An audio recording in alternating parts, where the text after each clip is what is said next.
प्रतिसाद आहे त्याच्यामुळे विजयाचा मोठ्या फरकाने विजय होईल. आपण आता मुख्यमंत्र्यांनी सभा घेतली, सभेनंतर काय वातावरण बदल झाल्याचं वाटतं तुम्हाला?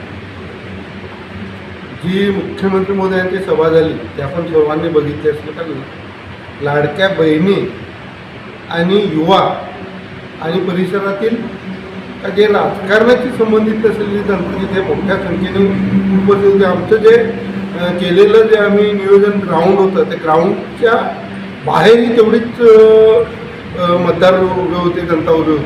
त्याच्यामध्ये खूप मोठा रिस्पॉन्स येतो. बोईसर विधानसभेमध्ये आरोग्याच्या ज्या सोयीसुद्धा कमी आहे, जसं सफाळा ग्रामीण रुग्णालय, मनोहरचा ट्रॉमा केअर सेंटर, बोईसरचं ग्रामीण रुग्णालय आणि आता ज्या हायवेच्या वाईट टॉपिकचा वाहतूक कोणते प्रश्न आहे, या संदर्भात आपण काय भूमिका असेल? वाहतूक कोंडी जी हायवेची जी आहे ती कॉन्क्रिटीकरण रस्ता